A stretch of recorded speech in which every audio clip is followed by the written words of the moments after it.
name. The pub is Sekforde Arms, and it's in Clerkenwell, which is EC1, just north of St Paul's Cathedral in central London.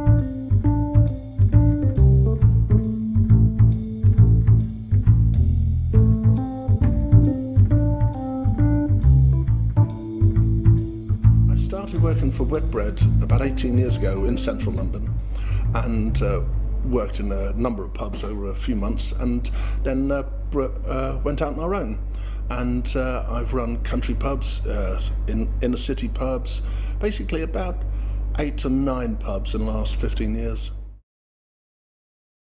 Basically, it's a business, so as long as you're happy with that type of business. If you want a specific type of pub, like a country pub, obviously you have to look in the countryside. Town pub, the same. Looking for the right pub, I think you have to look at different times of the day and different times of the week. A lot of people think they'll just take a pub and they go in once or twice and look at it, which is crazy. This pub, for example, I visited it about 8 times with various friends. We came up for the day, stayed overnight, so we could see it on Friday night, Sunday lunchtime. So I had a very, very good idea of what the business was like before we made a move. The last tenant wanted to leave, so he told a brewery, which is Young's of Wandsworth, that he wanted to leave. So they were then looking around for a new tenant. So they interview people and they choose who they would like as a tenant. So it's not a question of me approaching the outgoing tenant. I couldn't do that.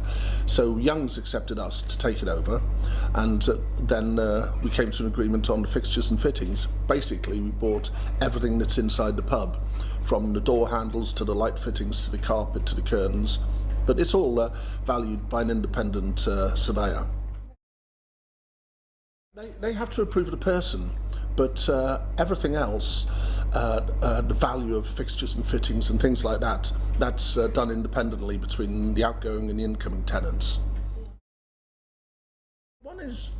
One I would say is that as you're self-employed, you can take time off whenever you like. You know, I quite often get asked, they say, "Oh, it was nice and sunny last week. Did you go to the beach or something?" I said, no, I'm working.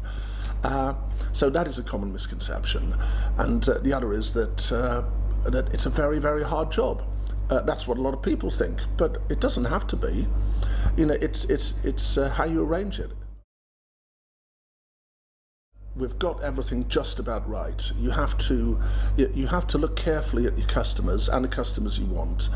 Again, a mistake some people make is they do what they like. Say, for example, if I were to like jazz music, it doesn't mean that I should put it on at lunchtimes, because you know you must look at what the customers want.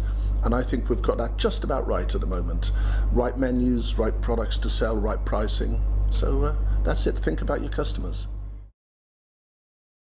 25% of all cask ales sold in Britain is drunk within the M25, so it's very much a southeastern thing.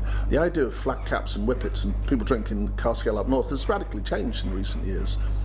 I don't know all the statistics, but the Morning Advertiser is a trade paper which comes out twice a week, and that's full of useful information about cask ales and how it's a growing sector, especially a growing sector around here. A lot of pubs have closed down, which probably should have closed down anyway because they weren't used. Food has become much more important. The style of drinking has changed. We don't actually have a cafe culture like the government would like us to think, but it has changed a lot. You get a lot more women in pubs. Pubs have become a lot more female friendly. The government allowed for people to apply for a license anytime up to 24 hours. And most people didn't. They just applied for the similar hours they had, or they don't use them. Here, for example, I've got a license till 1 a.m, but we always close at 11 because we're in a residential street. If I had people standing outside at 12:30 or 1:45 in the morning, or leaving at 1, I think there'd be a lot of complaints, and you have to take that into account these days. 10, 15 years ago, people used to get away with some appalling pubs, and they'd just open a door and feel as You know, you're right that people had to come in and drink, but people are a lot more fussy now.